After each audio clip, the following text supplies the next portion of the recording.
A nossa série de mensagens desses dias é uma exposição acerca do Sermão do Monte. Infelizmente não vamos conseguir concluir essa série antes do ano acabar, né? Até porque o ano tá por um suspiro, né? E a nossa agenda num bom piauiês, né? Já papocou. Temos esse fim de semana considerado normal. Temos o próximo considerado normal e os outros dois já são anormais. Daqui a 2 finais de semana será Natal e no terceiro final de semana já será Réveillon, né? Então, certamente nós teremos outras mensagens. Vale lembrar, amados, enquanto você procura aí Mateus capítulo 5, que hoje é um dia especial para nós. O segundo domingo, todo segundo domingo do mês de dezembro, nós reservamos para comemorar o dia da Bíblia. Muito bem. Então hoje é o dia da Bíblia. Ficou assim estabelecido. Durante alguns anos, os irmãos se lembram, nós participamos de atividades junto com outros irmãos na cidade, desfilando aí pela cidade, fazendo aí algumas programações, e um culto com todas as igrejas reunidas em um ponto da cidade. O objetivo daquilo é que fosse evangelístico, né? Hoje o movimento praticamente morreu, acho que morreu completamente, que eu nunca mais nem ouvi falar nada. Mas antes que ele tivesse falido completamente, nós já o tínhamos deixado. Não porque tenhamos alguma coisa contra essa celebração do Dia da Bíblia, muito pelo contrário, temos a favor. Mas, infelizmente, as atividades que eram realizadas naquelas ocasiões não eram evangelísticas, né? Elas não visavam buscar e alcançar o perdido, mas o que a gente estava fazendo ali era apenas uma reunião de crentes para crentes verem, né? Um crente cantava, o outro dançava, um pregava, o outro chorava e o comando não estava muito legal, não. Eu não vi interesse evangelístico nenhum naqueles movimentos e deixamos, né? Naquelas ocasiões a gente nem fazia o culto aqui no domingo, porque estaríamos em algum lugar, num ginásio ou numa praça com as demais igrejas, algo que é sonho do meu coração, ter os irmãos de todas as igrejas, todos reunidos num só lugar, pelo menos de vez em quando. Isso é maravilhoso, né? O dia da Bíblia, o dia do evangélico que criaram aqui também. Mas, infelizmente, se o propósito for de crente para crente, então melhor que estejamos aqui mesmo. Então nós aqui está uma beleza. Se o objetivo em fazendo qualquer caminhada, passeata, culto ao ar livre, não for algo incisivo e ferrenhamente marcando no sentido de apresentar o Evangelho para quem não conhece o Evangelho, então eu não vou participar, né? O meu objetivo é alcançar o perdido, estando lá fora, né? Aqui dentro nós estamos admoestando os nossos irmãos e está sendo evangelizado alguém, familiar ou amigo que algum de nossos irmãos eventualmente convide. Amém, amados? Então, se alguém perguntar para vocês, a igreja de vocês não celebra o dia da Bíblia, não? Sim.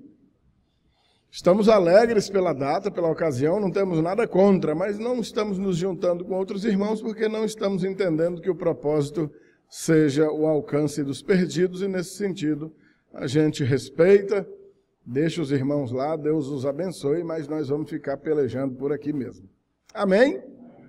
Mas botem aí no calendário de vocês, todo segundo domingo de dezembro é o dia da Bíblia. E vamos à Bíblia então, né?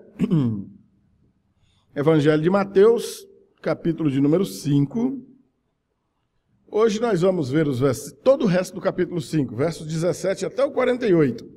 Inicialmente, agora nós vamos ler só do 17 ao 20, mas você vai manter sua Bíblia aberta aí em Mateus 5, porque nós vamos explorar todo o restante do texto. Amém? Vamos ler então esses 4 versículos primeiro? Não penseis que vim revogar a lei ou os profetas. Esse é o verso 17, tá bom? Não vim para revogar, vim para cumprir. Porque em verdade vos digo, até que o céu e a terra passem, nenhum i ou um tio jamais passará da lei, até que tudo se cumpra. Aquele, pois, que violar um destes mandamentos, posto que dos menores, e assim ensinar aos homens, será considerado mínimo no reino dos céus. Aquele, porém, que os observar e ensinar, esse será considerado grande no reino dos céus. Porque vos digo que, se a vossa justiça não exceder em muito a dos escribas e fariseus, jamais entrareis no reino dos céus. Jesus está fazendo uma exposição da lei, segundo o evangelista Mateus. Quando nós começamos nessa exposição do Sermão do Monte, nós esclarecemos isso. Mateus, ele está fazendo aqui algo que ele pretende comparar à lei que foi dada por Moisés lá no Monte Sinai. Assim como Moisés profere discursos e como o Pentateuco, ou seja, a Torá, a lei dos judeus, está exposta em 5 livros, os 5 primeiros livros da Bíblia, Gênesis, Êxodo, Levítico, Números e Deuteronômio, assim também Mateus elabora o seu evangelho em 5 grandes discursos. Em um deles encontra-se aqui esse Sermão do Monte. Tratando da lei, já que ele é um judeu e está escrevendo para judeus, então ele lembra acerca da lei dada anteriormente a Moisés lá no Monte Sinai. E Jesus começa deixando claro para essas pessoas que ele não veio rasgar a lei, ele não veio jogar a lei fora. Ele não veio abolir a lei, como quem diga, a lei não vale mais nada. Não, não é isso. Porque as pessoas estão vendo ele cumprindo, realizando algumas tarefas que não são comuns para um judeu. Então imagina-se que ele não respeite a lei, mas ele tanto a respeita quanto ele a cumpre na íntegra. Aliás, só existiu um homem que pôs os pés nesse mundo e que cumpriu toda essa lei, o próprio Senhor Jesus. Amém, amados? Nenhum homem jamais conseguiu cumpri-la. E veja que ele está dizendo no verso 17, não pensem que eu vim revogar a lei. Eu não vim revogar a lei e nem os profetas. Antes eu vim cumprir. E ele ainda vai dizer mais que nem um i ou um tio, ou seja, as partículas menores do vocabulário, do alfabeto, da gramática hebraica, como você assim preferir, são rabiscos mínimos. Nem um i ou um tio passará da lei sem que toda ela se cumpra, e realmente o cumprimento da lei era o próprio Senhor Jesus. Amém, amados? Nesse sentido, ele a cumpriu cabalmente, completamente.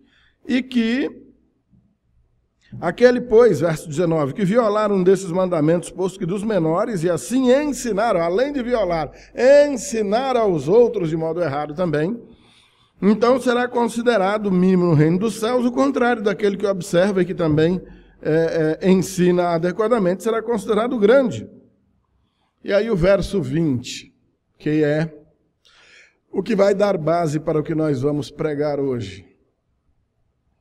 Porque vos digo que se a vossa justiça não excederem muitos a dos escribas e dos fariseus, jamais entrareis no reino dos céus.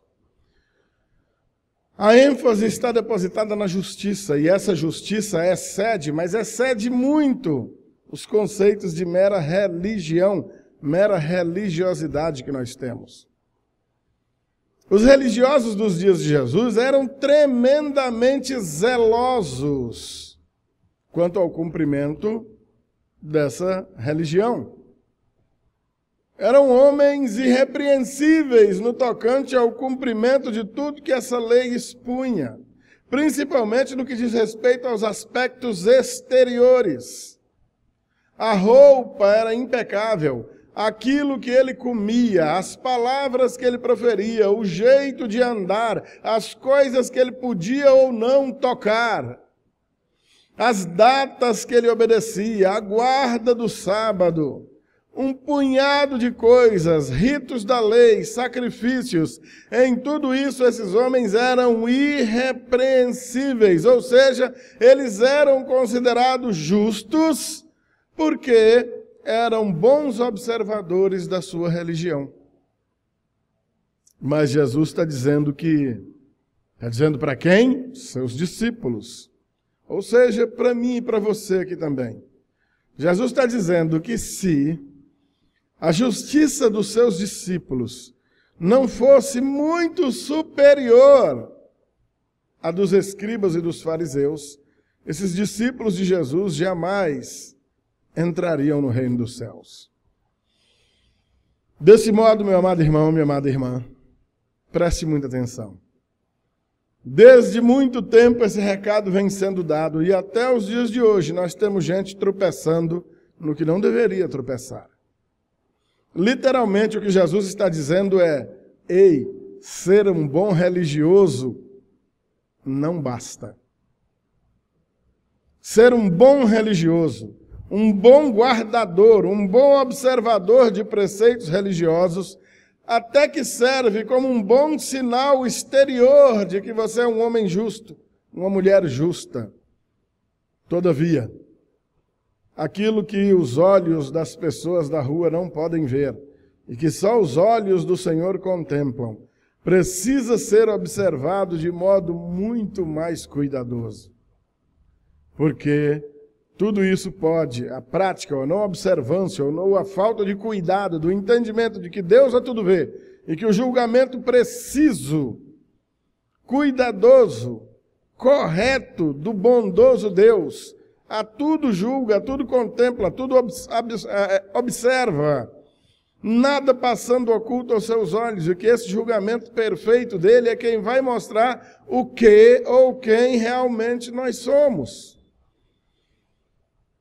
No evangelicalismo brasileiro, herdado de outros irmãos de fora, mas assim foi, durante muitos anos, e eu falo da minha própria infância, porque assim eu fui criado, o rigor era tamanho que quantos cascudos eu levei na vida, de vó, de tia, por alguma besteirinha que eu disse, que não era um palavrão, não era nada, mas era alguma coisa que para um crente era um absurdo. Puf, o cascudo no menino, ai! Não diz isso não, menino, que é pecado. O pobre do menino coçando a cabeça, mas já tinha tomado o cascudo há muito tempo. Chegava em casa com um gibi do Pato Donald, botava em cima da Bíblia, menino, tira isso daí de cima. Mas aquele susto, o que foi? Colocando o livro em cima do livro sagrado. Eu, eita, não podia, quer dizer, era uma coisa tremenda. Os rapazes aqui, principalmente os homens, né, que já tem alguma idade, né? Quando a gente é adolescente, a gente gosta de ficar disputando com o outro, né? Olha, já nasceu um fio de barba em mim, olha. Eu já tenho, olha, tem 3 fios de barba. Bigode, nasceu 2 de um lado, 1 do outro. Cabelo da perna. Eu ficava olhando minhas tias lá no fogão cozinhando aquela perna cabeluda, porque não podia depilar, era pecado. Imagina o sovaco, então. Cruz, credo. Aquele cabelão maltratado, uma poeira naquela QNG, mas não podia cortar cabelo. Aquele beiço rachado, era pecado usar um batom. E era assim que era a coisa. E eles imaginavam, como até os dias de hoje existem alguns irmãos que continuam pensando que isso é uma boa expressão de religiosidade. Então aquelas pessoas se sentiam até superiores a outras, porque guardavam, porque observavam essas coisas. Assim eram esses escribas e fariseus. Semana que vem, no capítulo de número 6, vocês vão ver Jesus condenando as práticas hipócritas desses religiosos, principalmente quanto à oração, as esmolas e o jejum. Esmolas ou ofertas, você pode entender como você quiser, não vai fazer a menor diferença. O camarada, então, para orar, ficava numa praça com os braços para cima, gritando, para todo mundo ver, olha o religioso lá orando na praça, olha que coisa bonita. Ia dar uma moeda para um cego, uma esmola, botava alguém para tocar até trombeta. Ei, todo mundo olhando para cá, o homem está dando uma esmola para o cego lá, olha, todo mundo está olhando, todo mundo olhando. Uf. Hoje em dia, com esse negócio de selfie, de celular, então, ia ser uma maravilha, né? O cara está jejuando, né? Olha, o religioso está em jejum hoje, ele está jejuando, ó. O miserável com a cara de defunto, maior do mundo. Para todo mundo ver que ele estava jejuando. Ô, fome miserável, estou jejuando, glória a Deus. Práticas condenáveis pelo Senhor Jesus. Uma exagerada preocupação com o exterior, que acabava, inclusive, por mostrar um interior podre. E lá no capítulo 23, Jesus volta a falar desses religiosos de novo. Mateus 23, depois você leia. Ó, fariseus hipócritas, chama eles de sepulcro caiado. Já viu aquela sepultura no cemitério com uma coisa linda, toda de mármore por fora, com flores lindas plantadas em volta da sepultura, não é? As lápides de bronze, muito bonitas as letras, a data que o camarada nasceu, a data que ele morreu. A coisa é tão bonita que dá vontade de botar um colchão e dormir em cima ali, né? Realmente por fora é muito bonito, né? Mas por dentro, o que é que tem? Cadáver, né? Carniça, uma coisa podre lá dentro. Então, a comparação que Jesus faz, lindo por fora, mas por dentro, está podre. E é em cima disso, meus amados, que essa terceira parte da nossa exposição do Sermão do Monte vai trabalhar. Por quê? Vos digo que se a vossa justiça não exceder em muito a dos escribas e fariseus, jamais entrareis no reino dos céus. E agora ele começa a sessão de explicações. E ele separa aí pelo menos 5 pontos da nossa vida, que se foi Jesus que assim deliberou, é porque esses são muito importantes em nossa vida. Certamente existem outros, mas se ele colocou esses aqui, é porque esses aqui vão reger os demais. Ele vai falar então do homicídio ou assassinato, vai falar do adultério, vai falar dos julgamentos, né, e dos juramentos, aliás, né, da vingança e do amor ao próximo. Primeiro de tudo, o tema é o Sermão do Monte, o subtema do dia de hoje é a expressão de Jesus, que ele vai repetir aqui por 5 vezes. Eu, porém, vos digo. Amém? Verso 21, olha aí acerca do homicídio. Ouvistes o que foi dito aos antigos? Não matarás, e quem matar estará sujeito a julgamento. Eu, porém, vos digo que todo aquele que sem motivo se irar contra seu irmão estará sujeito a julgamento. E quem proferir um insulto a seu irmão estará sujeito a julgamento do tribunal. E quem lhe chamar de tolo estará sujeito ao inferno de fogo. Se alguém ficar pensando que esse inferno do fogo aqui é a condenação, o inferno não tem problema, mas não é necessariamente disso que ele está falando. Aqui ele está falando de um local de um fogo inextinguível lá em Jerusalém, mas ilustra bem a condenação ao inferno. Deixa para lá, noutra ocasião a gente trata disso de modo mais pormenorizado. Por agora, entenda dessa maneira. Ouvistes o que foi dito aos antigos, não matarás.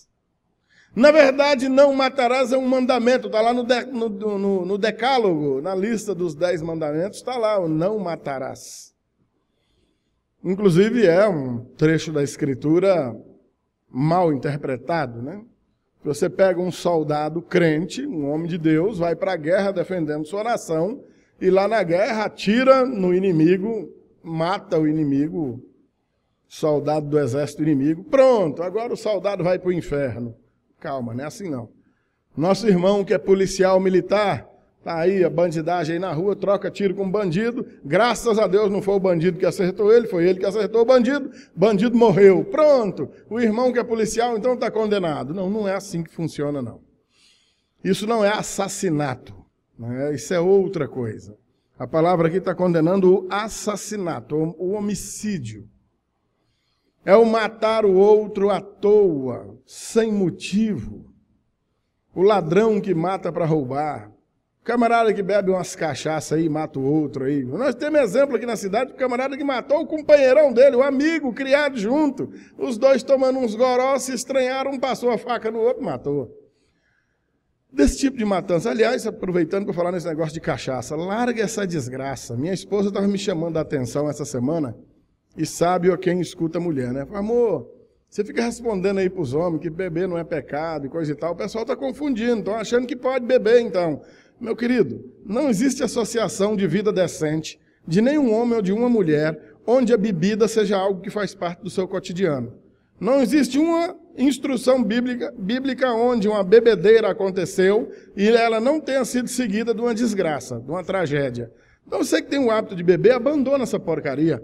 Usa o meu exemplo, eu fui um excelente cachaceiro, vai para mais de 20 anos, que eu não sei o que é o gosto dessa porcaria, não me faz a menor falta e inclusive me traz muito arrependimento da lembrança dos anos passados em que eu ainda bebia. Então abandona, risca isso da sua vida. Vai fazer muito mais bem você viver sem ela do que você ficar pensando que essa porcaria pode ser consumida em pequenas doses. Não existe segurança para se beber. Voltando à história aqui. os homicídios, a matança indiscriminada, a matança por nada, a matança por falta de paciência, a matança por falta de paz, por falta de calma, a matança irresponsável é que era condenada e continua sendo condenada até os dias de hoje. Agora, olha a extensão que Jesus coloca. No verso 22, eu, porém, vos digo. Se lá na lei a proibição era para o assassinato, agora Jesus vem estendendo a coisa. Eu, porém, vos digo. Todo aquele que, sem motivo, se irar contra seu irmão, estará sujeito a julgamento. Não é só matar, não. Basta você se irar contra ele. Principalmente sem motivo. Porque até que a palavra de Deus abre aí um precedente para que a gente se ire. Irai-vos, mas não pequeis. Quer dizer, é normal, você pode se irar. O cara aprontou alguma presepada, mas não se ira. E que o sol não se ponha sobre a tua ira. Ou seja, antes de anoitecer, vai lá e conserta essa ziquezira. Essa é a instrução bíblica. É o perdão, e nós vamos falar do perdão já, viu? É o perdão. E não a vingança. E nós vamos falar da vingança já. Qualquer que se irar contra seu irmão sem motivo, será sujeito a julgamento. E quem proferir um insulto... Opa, olha só. Ouvistes o que foi dito aos antigos. Não matarás. Eu, porém, vos digo, não profira nem insulto contra os outros. Ei, rapaz, tá ficando apertado esse negócio de ser crente, não tá? Mas nem insultar eu não posso. Pastor, eu queria matar esse filho do cão. Aí Jesus está falando para eu não matar. Tudo bem, eu não vou matar não, eu vou dar só uma xingadinha nele, tá bom? Não. Nos tempos de graça, não cabe. Pode xingar não. Eu vou esculhambar ele. Não esculhambe não, que o esculhambado vai acabar sendo você. E olha... Proferir um insulto contra seu irmão estará sujeito ao julgamento no tribunal, e quem lhe chamar de tolo ou de louco está sujeito ao inferno de fogo. Se, lá na lei, a instrução era não matarás, agora é não mate, não se ire contra ele, não profira contra ele nenhuma bobagem, nenhum insulto, não chame de tolo, nem de louco e nem de nada parecido. Quantas pessoas, meus amados irmãos, nós temos matado ao longo desses anos de vida nossa, sem que a gente dê nem um tirinho, nem uma facadinha nele. Não, pastor, mas eu não matei não, está vivo, inclusive mora bem ali. Não, matou sim. Você tem matado pessoas por meio das loucuras que você diz, por meio das besteiras que você profere, os impropérios que você diz, a fofoca que você faz, o leve e traz, a difamação. Está matando gente aí por atacado. Quantas pessoas estão aí mortinhas por causa de alguma loucura que a gente disse? É disso que o Senhor está falando. Nós já vivemos dias aqui nessa igreja onde a paz andava longe, por causa de uma pessoa que semeava mesmo a discórdia entre os irmãos e fazia com que todo mundo se odiasse. E se Deus não tivesse misericórdia, esse ministério tinha se acabado por conta de uma criatura com essas características. Nunca deu um tiro em ninguém, nunca deu uma facada em ninguém, mas continua matando gente por aí, por meio de uma língua indomável, de um espírito revoltoso, uma alma nada tratável, nem um pouco ensinável, aparentemente humilde, mas sobrecarregada de arrogância. É perfeitamente possível que nós matemos pessoas sem que necessariamente tiremos a vida de seus corpos. Abra os seus olhos. Nós somos geradores de vida e não de morte. Amém? Não adulterarás. Olha, e isso também está lá na lei. O não adulterarás está lá na lei também. O adultério sempre foi condenado pela palavra de Deus, desde sempre. Até mesmo nações que não temiam a Deus, não eram povo de Deus. É exemplo do que aconteceu com Abraão, mentindo por 2 vezes que Sara era sua esposa, com medo de morrer. Assim como Isaac também mentiu que Rebeca fosse sua esposa, também com medo de morrer. E foram repreendidos, levaram bronca de reis pagãos, porque compreendiam que o adultério era algo terrível e que atraía para aquela nação, para aquele povo, males terríveis. Adulterar, esse adultério aqui está relacionado à vida marital, à vida entre um homem e uma mulher, seu marido e sua esposa. É interessante que no meio dessa planta com a raiz de 5 pontas aqui, o adultério seja colocado com o mesmo grau de periculosidade que, por exemplo, um assassinato. Quanta gente por aí tem aí se autogabando, eu nunca matei ninguém, eu nunca fiz mal a ninguém, se julgando melhor o outro lá, porque é assassino, aquele vagabundo já matou gente demais, vai queimar no fogo do inferno, e o caba também vai, mesmo sem ter matado ninguém, um adúltero. Mulher adúltera, deixa seu marido em casa e o trai com outro. Homens adúlteros, deixa sua mulher em casa e a trai com outras. O adultério é condenado pela palavra de Deus em todas as instâncias e em todas as épocas. Pois é, amados. E como é pouco falado em nossas igrejas, hein? E quantas são as modalidades de adultério, a maioria delas em situações sobre as quais os pastores não tocam, em virtude do assunto ser constrangedor, e em virtude da igreja ser esse grande hospital que recebe pessoas de todo tipo, exatamente para que aqui sejam tratadas. A maioria chega aqui carregando seus pecados de outrora, e eu mesmo sou um. Acredito que aqui não exista um que seja tão pecador quanto eu fui. O pior entre todos nós aqui sempre fui eu. Mas glória a Deus e pela misericórdia dele fui tratado, lavado, e pela fé entendo que esses pecados foram lavados e nunca mais cometidos outra vez. Amém, amados? Um dos grandes males da nossa sociedade, o adultério. Como nossa sociedade vai podre em virtude do adultério. Adulteração de união de pessoas. Um casal se uniu, está unido diante de Deus, pronto e acabou. É para morrer aqueles 2 ali. Ó. Igual um casalzinho de curica. Você sabia que a curica, o papagaio, a arara, todos esses bichinhos do bico torto, se o marido ou a mulherzinha dele morrer, ele morre viúvo? Nunca mais se casa de novo? É quem não sabia, fique sabendo dessa informação aí. É assim. Existem outras aves aí no mundo, o tuiuiu e outros bichos aí que são do mesmo tipo.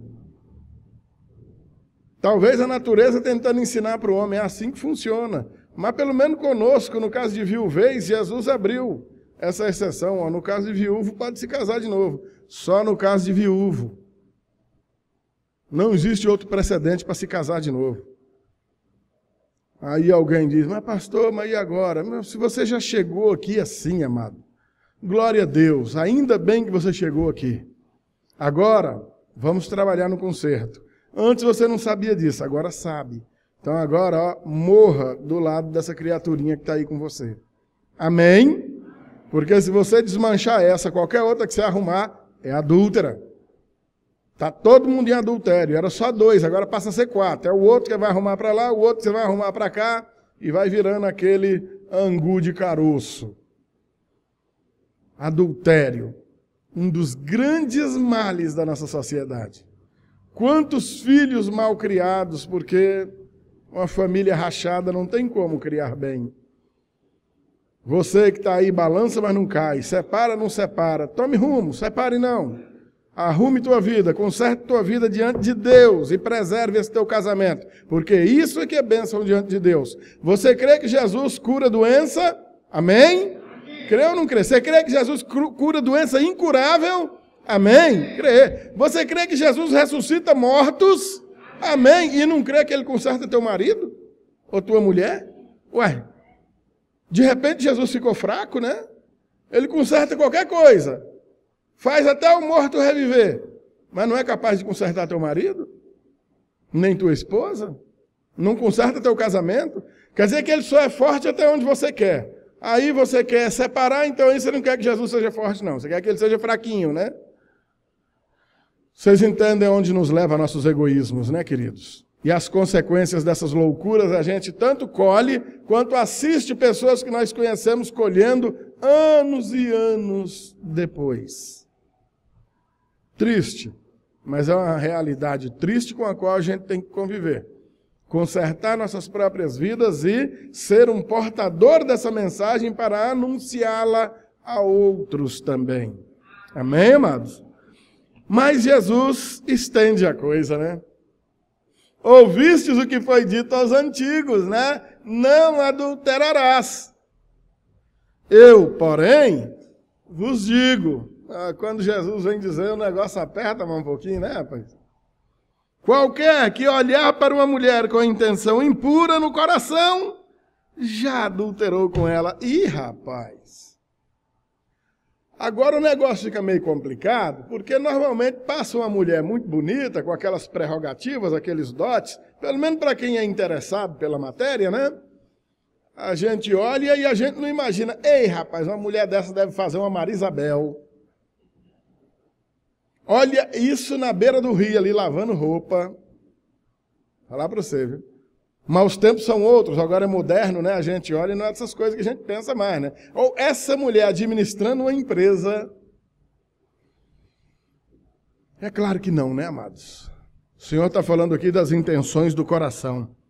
E são essas intenções do coração que são aguçadas por aquilo que nossos olhos mostram. Por isso o sábio está aqui. Nós não somos cegos. A encrenca passou ali. Opa, vire para cá, meu amado.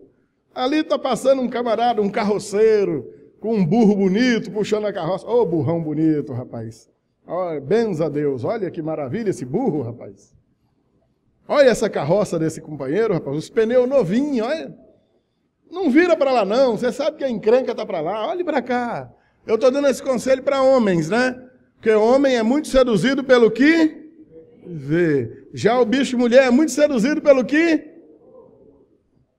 Ô mulher, minha querida, você está escutando aquela conversa mole do cara, aquele nhenhenhê, vira a orelhinha para o outro lado, sai de perto, vai dar uma volta. Seja sábia, sejamos sábios. Como a cultura árabe judaica é elaborada dentro de uma cultura que nós hoje chamamos de machista, na verdade não tem nada de machista, mas é assim que funciona. Se eu usar outro termo aqui, alguém não vai entender. Então aqui está falando olhar para uma mulher, né? Naquele tempo ninguém ia botar olhar para uma mulher ou para um homem, né? Porque é assim que funciona. Todo mundo é seduzível e todo mundo é sedutor. Às vezes o camarada... É engraçado esse negócio de sedutor, né? Um velhinho desse, com essa barbinha branca, esse buchinho quebrado. E de vez em quando eu tenho que estar dando bronca numa menina. A minha filha, cria vergonha na tua cara, meu velho. Agostinho sabe como é que é a vida, porque não é fácil. A gente trabalha com um punhado de adolescentes, gente carente de todo jeito, que de repente, quando a gente dá fé, tá a miséria da menina dando cantada na gente. Minha filha, tu é louca, é? Toma juízo. Aí a gente já aproveita, já dá uns conselhos. Abre teu olho, que hoje sou eu, amanhã pega um outro aí que não tem o mesmo juízo da gente e a vaca vai pro brejo mesmo. Essas seduções são marmotas em todos os sentidos.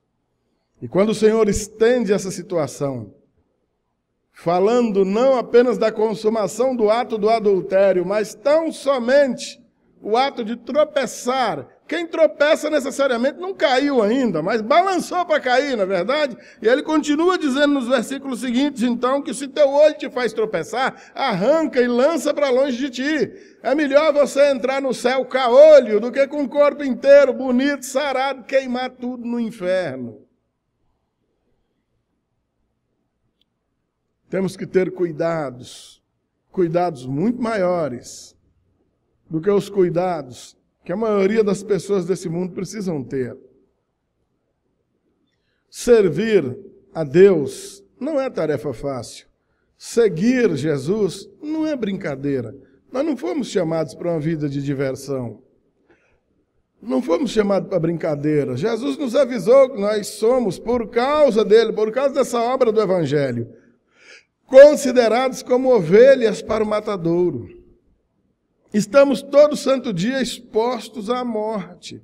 O mundo nos odeia por causa do nome do Senhor.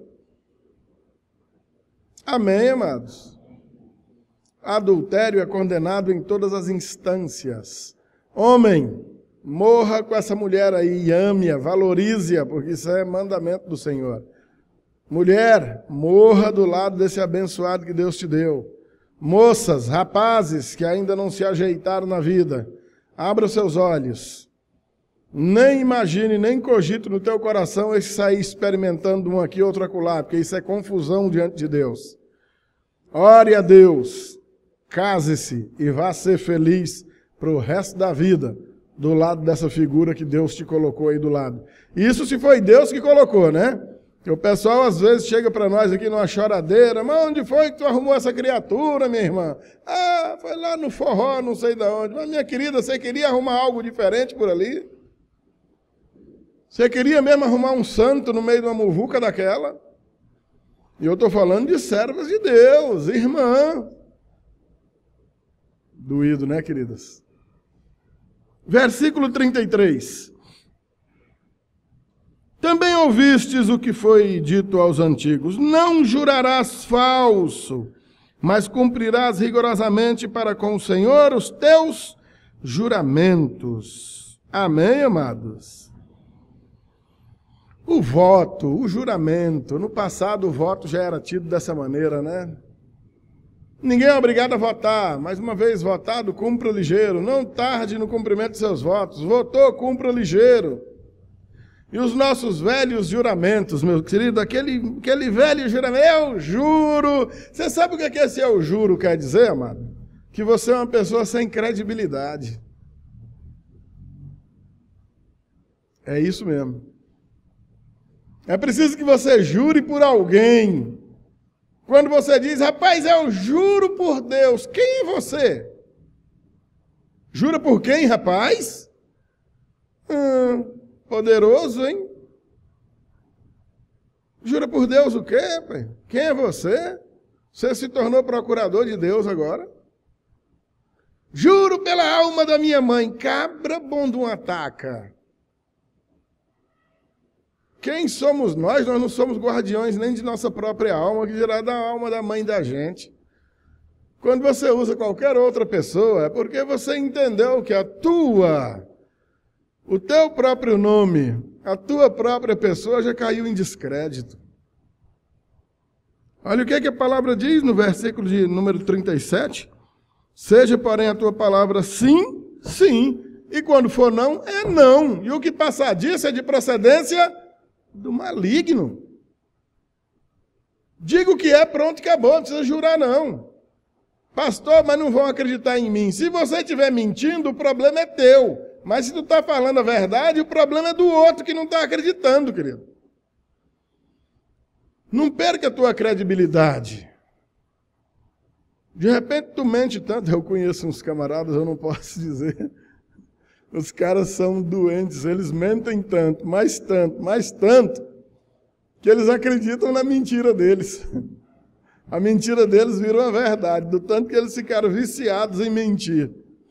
E toda conversa dele, a gente faz até para brincar. A gente cutuca, eu cutuco a Vera me cutuca. Tem um irmão da Vera lá, o Ziquim, que ele é uma bênção, a gente se cutuca também. Depois a gente tem que sair de perto para ir dar risada. A gente, quer ver? Vamos pôr fogo. Aí a gente vai e aperta o camarada, mas é ligeiro. Rapaz, eu juro. Aí eu quero ver minha mãe mortinha. Cabra sem vergonha. Tu é mentiroso mesmo, hein, cabra? Teve que usar a pobre da véia mesmo, hein? Ele sabe que não tem moral de um cachorro. Não jura não, amado. Não precisa disso. Quem vive dizendo a verdade não precisa jurar. E você não precisa ficar nem um pouco nervoso ou irritado quando as pessoas não acreditarem em você. A minha vida é pregar o Evangelho e as pessoas não acreditam no Evangelho. Jesus vai implantar o reino e as pessoas não acreditarem em Jesus. Quem você pensa que é para ficar enfurecido porque disse alguma coisa e alguém não acreditou? Isso aconteceu com o próprio Deus, rapaz. Você não quer que aconteça com você? Diga a verdade. Pronto, acabou. Nunca minta. Diga a verdade. Não interessa o que vai acontecer. Não interessa a consequência. Diga a verdade. Apenas isso. Acreditar nela ou não já não é mais um problema teu. Amém? Versículo de número 38. Olha só. Da vingança. Eita, coisinha que a gente gosta, né? Uma vingançazinha boa, né? Nem que seja a gente ficar olhando, o cara tropeça lá, pisa num toco, arranca a unha do dedão e a gente nem... Pega, miserável. Toma. É bom, né? Você ri, né, Rosa? A Rosa achou bom agora. Mas não é assim, Rosa. Às vezes a gente fica ali naquela, não desejo mal a ninguém, não. Mas o cara levou aquela topada e a gente... Toma. Tá aí o que tu queria. A vingança, olha. Ouvistes o que foi dito. Eita. Olho por olho, dente por dente. Era assim ou não era? Amados, é interessante quando a gente ouve pessoas dizendo, eu não mudo, eu sou assim, eu sou uma pessoa assim. Não diga isso não. O próprio Deus, apesar de ser imutável, Ele vai colocando para nós as coisas em escalas, de maneira que ao longo dos séculos o homem vá absorvendo cada uma dessas situações e se aperfeiçoando na palavra de Deus. Nós até pregamos isso aqui há alguns meses atrás, lá sobre o Caim. Lembra do Caim, aquele que matou o irmão dele, o Abel? Então o Caim é expulso da presença de Deus, Deus coloca lá um sinal nele, e esse sinal então identificaria que quem fizesse mal ao Caim seria vingado quantas vezes mais? 7 vezes mais. Já esqueceram, hein? Ô, memória curta. Então quem fizesse mal ao Caim seria vingado 7 vezes mais, né? Aí passa alguns milênios, vem a época da lei. Aí na lei, como é que o Senhor estabelece? Olho por olho, dente por dente. Então, se era 7-1, né? 7-1 chegando perto de Copa do Mundo, não é nem bom a gente lembrar, né? Mas era 7-1, né? Aí depois na lei passa a ser 1-1, né? Olha, o placar já mudou, né? 1-1. Olho por olho, dente por dente. Há uma autorização para a vingança, uma permissão para a vingança. Então o camarada matou o seu boi, você vai lá e mata um boi dele também. Camarada quebrou a perna do seu filho, tu vai lá e quebra a perna do filho dele também. Era uma lei dura, né? Mas estava quebrando um galho, né? Mas em Jesus a coisa se estende, né, amados? Olha só o verso 39. Eu, porém, vos digo... Com Jesus, a lei dá mais uma... É como um mecânico que vai apertando o parafuso, quando está bem apertado, ele ainda bota a chave e dá mais uma. Eu, porém, vos digo, olha só, não resistais ao perverso. Eita! Mas a qualquer que te ferir na face direita, volta-lhe também a outra. E ao que demandar contigo tirar-te a túnica, deixa também a capa. Se alguém te obrigar a andar com ele 1 milha, vá com ele 2. Dá a quem te pede, não voltes as costas, ao que deseja que lhe emprestes. Puxa vida, lá com o Caim era 7-1. Na lei ficou 1-1. E agora passou a 2-0. Ou 3-0. Ou 4-0. Mas não é para você tomar vingança em hipótese alguma. E agora, como é que faz? Pastor, esse negócio de levar a burdoada de um lado e virar a outra, eu não dou conta, não. Eu falei, bom, Costumo dizer isso aqui, né? Nem eu, né? Mas e o que a gente vai fazer? Ah, bom. Agora essa é a pergunta certa. Uma coisa é a gente saber o que deve fazer, né? E outra coisa é a gente fazer o que se deve fazer, né? O que se deve ser feito. Amados, a palavra de Deus diz que a vingança pertence ao Senhor.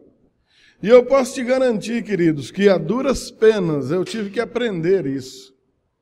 E eu aprendi, graças a Deus. Não foi fácil, não, mas deu para aprender. Realmente, a vingança que o Senhor toma é muito mais proveitosa do que aquela que nós mesmos providenciamos. Deixar as coisas a cargo de Deus exprime da nossa parte confiança plena nesse Deus, em saber que a providência dele é infinitamente mais perfeita, valiosa do que a nossa. Quando tomamos frente e agimos nós mesmos nesse impulso, ou na tomada dessa vingança, é como se nós disséssemos para Deus: dá licença, deixa comigo que eu resolvo. E não resolvemos. Na maioria das vezes nós partimos para a violência, e com a violência a gente só vai colher violência. A nossa vida, dos servos de Deus, os discípulos do Senhor Jesus, é uma vida de semeadura, onde nós só vamos colher aquilo que plantamos. Quem planta paz, vai colher paz. Quem planta revolta, violência, vai colher revolta e violência. Quem planta indiferença, vai colher indiferença e assim sucessivamente. Isso não vai mudar. É uma lei imutável. Confiar no Senhor é crer que a defesa dele em teu favor vai te deixar numa posição infinitamente melhor. Deixar de tomar a decisão por nós mesmos e confiar no Senhor é a convicção de que aquilo que ele irá fazer vai ser muito melhor do que aquilo que nós mesmos faríamos. Quando nos adiantamos, tomamos a frente e agimos por nossa conta, estamos então nos candidatando a perpetuar uma situação de malignidade que não sabemos até onde irá durar. Então, o cara, te acertou na direita. E você, no meio da venta dele também. Está feita a confusão. Isso não vai parar nunca. Aí ele vai pegar um pau, tu vai pegar uma mão de pilão, ele vai pegar uma faca, tu vai pegar um revólver. Isso vai até o quinto dos infernos. Mas não vai gerar nada de bom, nada de proveitoso para seu ninguém. É assim ou não é? Hein? Analisa aí.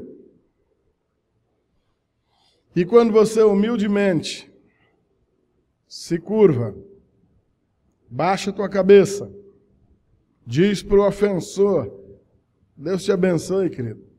Deus te abençoe e cuide de você. Deixa eu ir cuidar da minha vida. Deixa eu sair logo aqui de perto de você antes que você resolve dar na esquerda também. Vai cuidar na vida. Confia no Senhor. Entrega nas mãos dele e aguarde para ver o resultado. Dessa maneira nós temos ganho vidas para o Senhor Jesus. Eu já tenho uma vida ganha exatamente nessas circunstâncias. Graças a Deus que o cara não me deu a burdoada. Mas ele levantou a mão para dar. Eu falei: oh meu Deus, eu não queria tomar esse tabefe. Aí Deus teve dó, ele não deu a pancada não. Mas o meu comportamento fez com que dias depois ele viesse atrás de mim. Falei: Walter, queria falar contigo. Eu disse: pois não, cara. Pai, onde é que eu estava com a cabeça aquele dia? Pois é, eu também não sei. Pai, um cara legal que nem tu, rapaz. Moral da história, o cara hoje é um crente, é um servo de Deus. Amém, querido? E está em algum lugar por aí tomando as burdoadas dele também. Porque confiou no Senhor.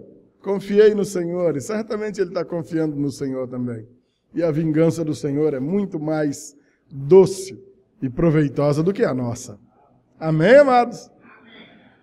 O último item dessa lista dele aí, ó. O amor ao próximo. Verso de número 43. Olha como diz. Ouvistes o que foi dito? Amarás o teu próximo e odiarás o teu inimigo. Opa! Aqui agora, Jesus vinha trazendo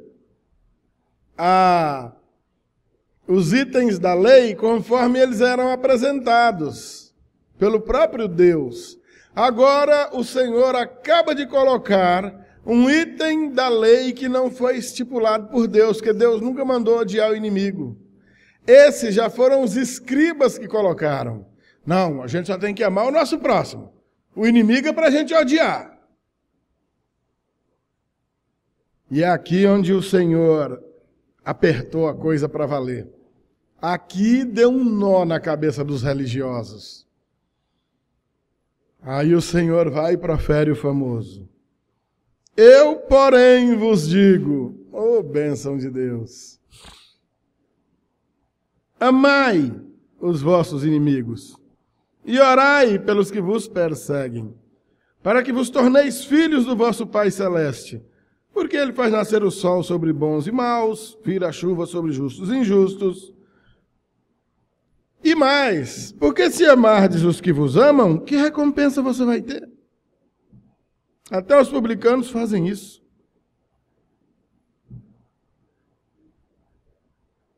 Ame o teu inimigo. É fácil? A gente sempre diz isso, mas sempre tem que repetir. Sempre tem alguém que nunca ouviu e precisa ouvir. E sempre tem alguém que já ouviu, mas precisa lembrar, né? Amai os vossos inimigos. Mas como é que a gente faz isso? Primeira coisa, amor não é sentimento. Não é para sentir amor. O Senhor não está te chamando para desenvolver um sentimento no seu coração. Pastor, eu não consigo sentir amor, graças a Deus, não é para sentir mesmo não. Amor não se sente, amor se pratica. Praticar o amor, exercer o amor, é literalmente dar de comer ao faminto. Mas ele é meu inimigo, eu quero que ele morra. Não, mas não é para morrer não, precisa dar de comer a ele. Se ele tiver com sede, dá de beber. Mas ele é meu inimigo, eu quero que ele morra seco, estatalado. Pois é, mas esse é o teu querer, não é o querer de Deus. Vai lá dar água a ele. Quando a gente fala em amar o inimigo, aí você pensa em amor, sentimento, mas o sentimento do meu coração é ruim. Eu quero judiar, eu quero torcer o pescoço dele.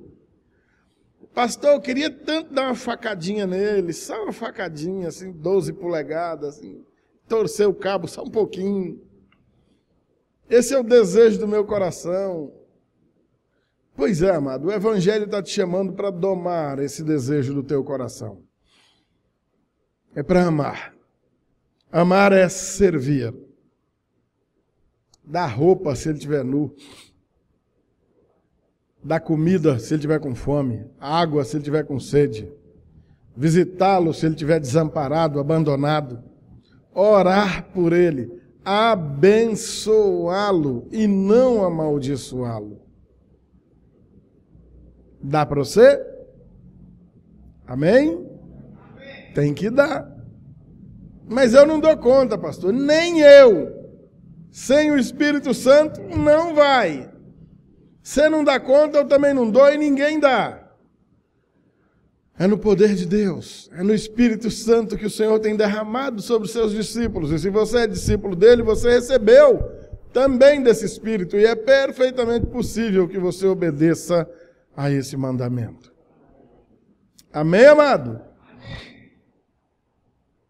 Verso de número 48, portanto, sede vós perfeitos, como perfeito é o vosso Pai Celeste. Amém, queridos? Agora, aí mais uma vez você se pergunta, pera aí, pastor, ser perfeito?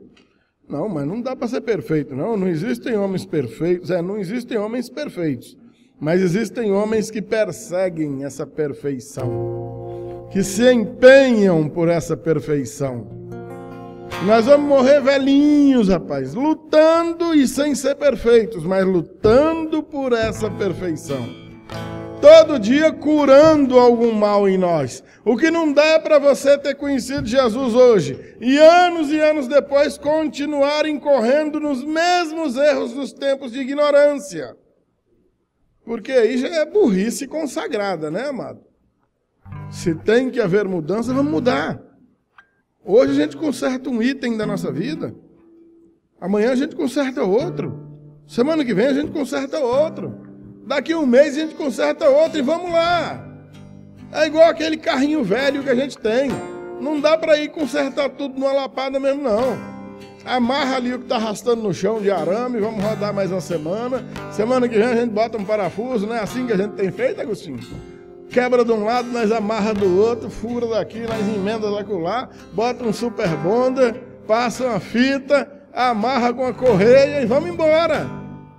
A mesma coisa conosco. O tempo inteiro em contato com o Evangelho, nós vamos verificar a oportunidade de nos aperfeiçoar no Senhor.